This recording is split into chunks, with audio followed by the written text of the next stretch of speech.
Hi, I'm trying to make a video to reach the Resonant Project Group and the African Leadership Academy with my ideas, and who else wants to know that? I hope that the sound works. My equipment today is not quite the best, but let me first introduce myself. I'm Roland from Austria, Catholic theologian, studied theology for about 20 years nearly, 19 something.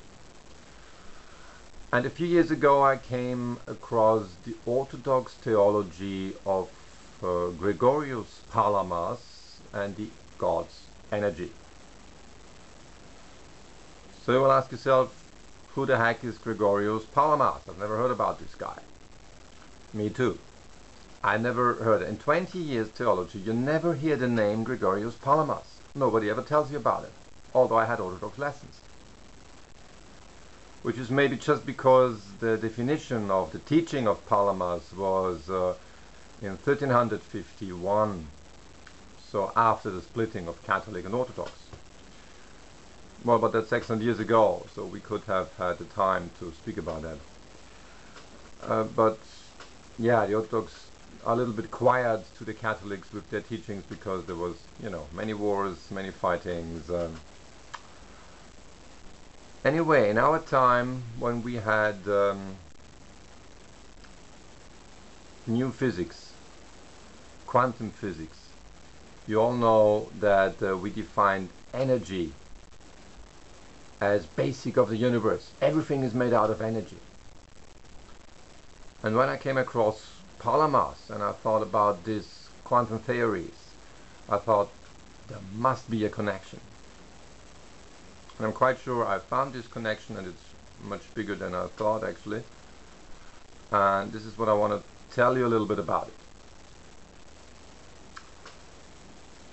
I found out that in the scriptures of Palamas you can find created energy if you want to find it. In the chapter 91 of the 150 chapters of Palamas, the main work of him, you can find space and time if you want to look for it, and I made the distinction, I distinguish between created energy and God's energy with space and time. So everything which is space and time has created energy, and God has God's energy. Since God's energy is kind of an aura around him, like the church fathers already say, Athanasius says, peri auton, the things around God. Basileus says God's person is one. God's, that's not creation. Ousia is the Greek word. Essence, you can say in Latin, is one, but the energies are many. It's Basileus of Caesarea. And so on. So the energy are around God, are many, not person. And if we have this splitting in space and time and the creation as energy, God created the world with energy. And we have modern pictures that light is energy, that words are energy. They are correlating with the ancient pictures because the light is the basic for the God's energy for Palamas, and the word is the basic for Maximus Confessor for the concept of the God's energies. So you have the word in the Bible, and the word, as we know, is frequency, and we have the light, and as we know also the light has frequency.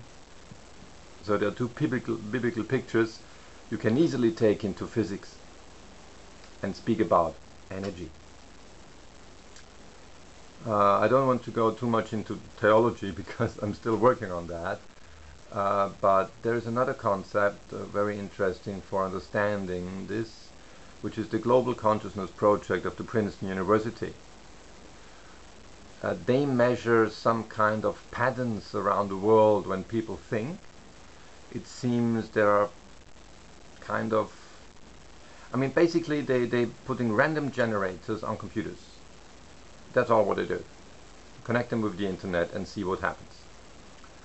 And then in the beginning they just asked people, can you think about more ones than zeros? And what does the computer produce? And the computer really produced more ones than zeros. That was the beginning of the Global Consciousness Project. It's already in the 60s of the 20th century. And now there are, I think, 70 computers running around the world, always producing data.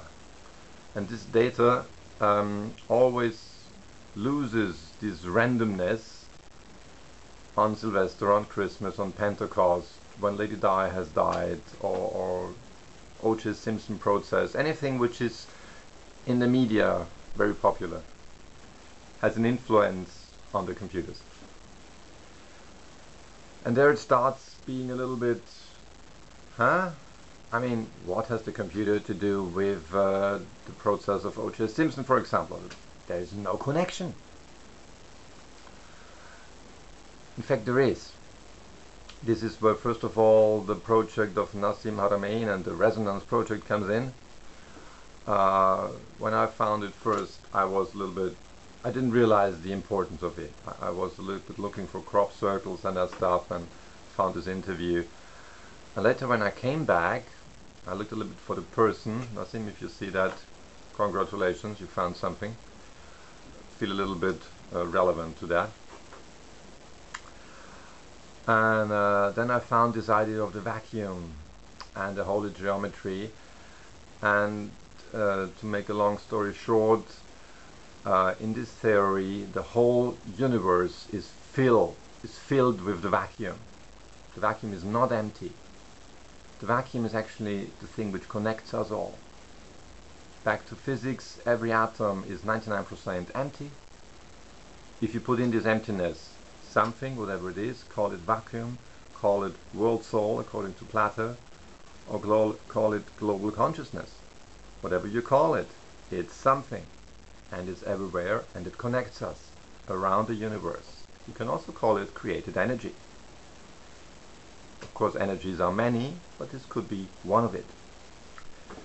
So there you have the connection. If the vacuum is not empty, then I have some kind of this ether. The Platonic people had earth, water, fire, air, and ether. Ether.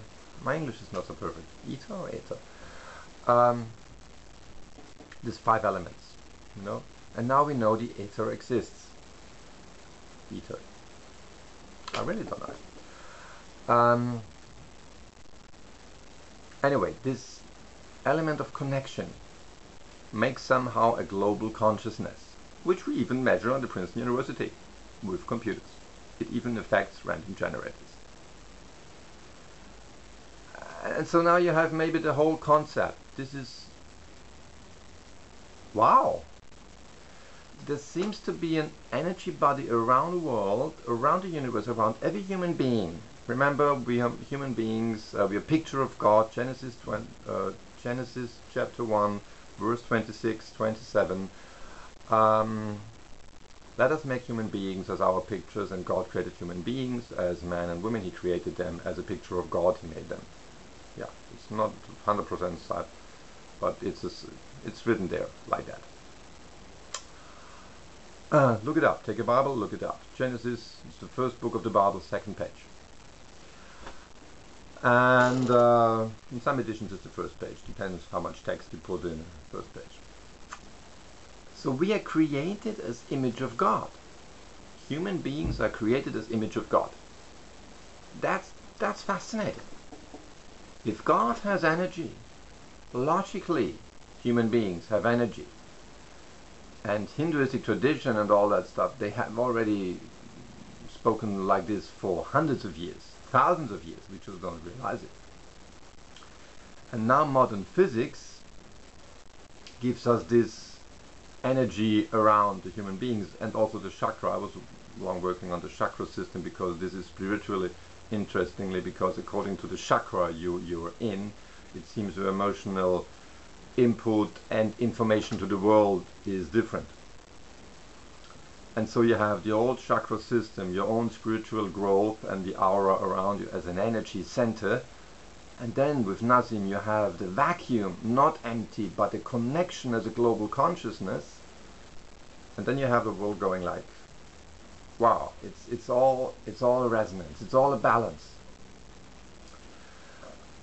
The thing is, many things which we call in theology Holy Spirit are then energy. And that's kind of frustrating, first of all, because I'm a charismatic guy and I've been told and taught and I learned very much how the Holy Spirit works, and I believe He does. I'm not a Buddhist. I'm not saying energy is all. There is still a God outside. He can interrupt the energy circle. Every miracle that Jesus does is, in this concept, an interruption of the energy circle. If you know how it works, you can work with it. But it also makes understandable why many wonders are not working, because everything is a balance. It gives us the idea that why do we have so many handicapped people in the civilized world? Because we are too much looking on being healthy. Too many people walking around being healthy produces children being handicapped. Naturally, so that we don't lose the balance. So you can say, speaking about theodicee or suffering or guilt, so that everybody going in the fitness center for is somehow responsible for not a handicapped child being born. You see what I'm saying here? Responsibility, morality becomes a complete new order. And this is where Africa comes in. I had a vision myself. There I feel very much in connection with Nasim, because I was one day just walking back home, part of the theory already in my mind, not completely, partly, still not completed, never ending. And suddenly I had a vision, and I hear the nature screaming. The nature was screaming to me like, it's heavy, I can't bear it anymore, it's getting really hard. Nature was screaming, leave me alone. And I saw the streets all going out, vanishing, no streets anymore. And I saw this as kind of future possibility. And this is where Africa really comes in, because you're creating a continent. And when I think about the African Leadership Academy, why do you build roads? Why don't you teach the people flying helicopters? I just want to make sure that you have the input, the idea at least, not to make the same mistakes than we did. If you go in the northern of Germany, nobody wants to make holidays up there. There are too many highways. And the nature is screaming, and there is also a resonance for that. The youngest picture for resonance, resonance project, no, it's not this one, it's Ebola actually. When I wrote the newspaper, there's so many signs. The German Times has made a research on the recent Ebola story, and big respect on that point to the German Times, because going there as a journalist, researching the sources for a virus which is very, very deadly, kind of respect. Anyway, they went there and they came back with the story that the cutting down of the rainforest is the first reason, because they're living the flying dogs, and these flying dogs, like big pets, they have this virus for millions of years already, and living with it quite like influence, like we have a Schnupfen. What is in English? Schnupfen. My English again. Very, very not so bad anyway. You can live with it. And so on. Yeah, well, and since the human beings are killing these animals because the animals have lost the rainforest, people were killing them and eating them. Tastes very good as far as I heard. Okay, but they also got the virus with the animals. This is the starting point. So far you can say there's a balance here. We're killing the rainforest, we're getting the virus. First balance. It goes on. The really spreading out of the virus was a healer. I think it was in Guinea. The whole story is around Guinea. And Sierra Leone and so on. There's the river Guinea is somehow is near there. And so it's western side of Africa. It's not in the south, but still, yeah. We have it also in Germany and we have it in USA. This virus is around the world. I never had such a story. And the second balance is the health system, because there was a healer in this area and she died on the virus, and she was very highly respected, so a big blessing for the community. And with her help, so to speak, 300 people died because she got the virus because one of the ill people come to her and she couldn't help. And then they went to the hospital in a big city, and the medical people there, the sisters who helping the doctors, how you call them, got ill and also died, and hundreds of people died there. So another hospital was the center for the illness. Again, many people working there, and a big respect also there. They're a big blessing for the country. And one thing is that Africa needs more modern medicine, for sure, yeah. But because when we went in the 70s, 80s, we find that being clean is very important for being healthy.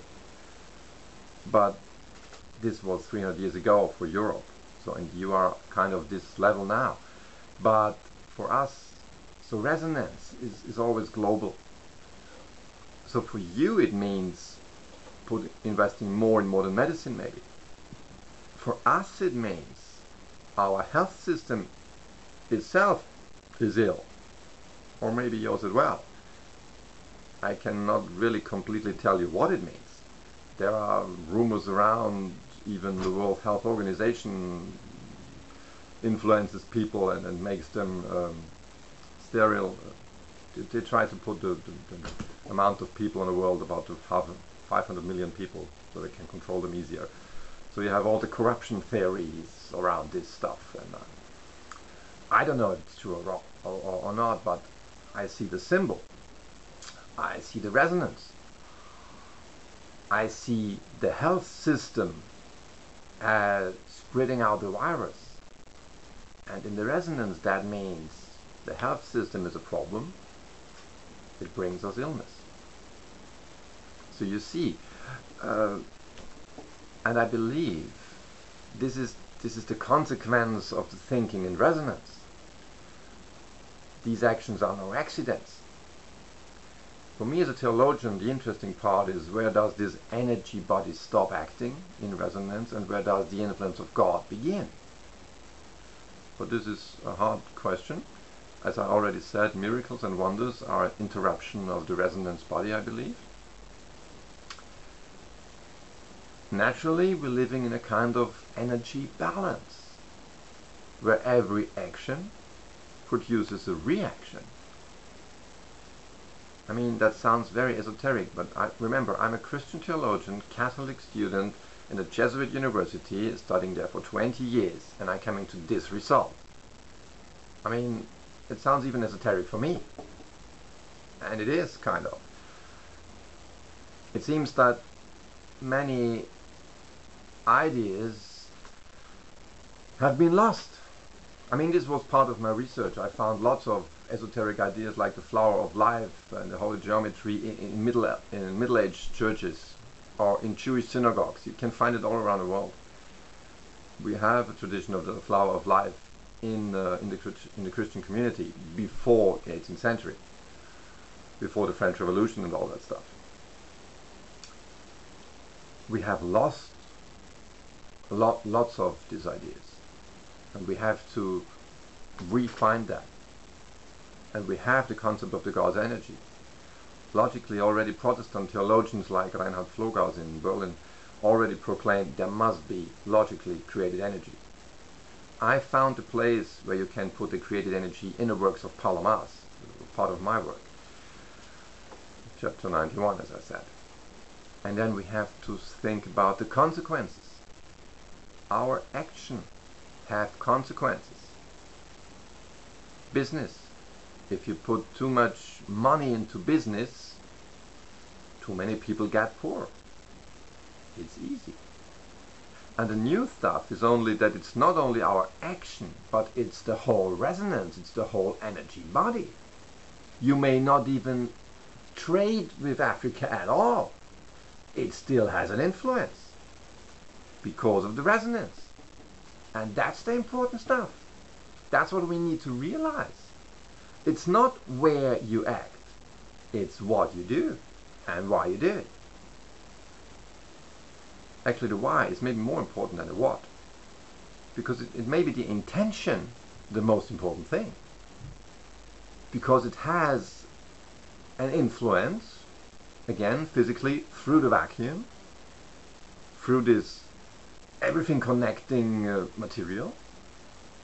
It has an influence. Every thought, everything you do has an influence around the, not even the world, the universe.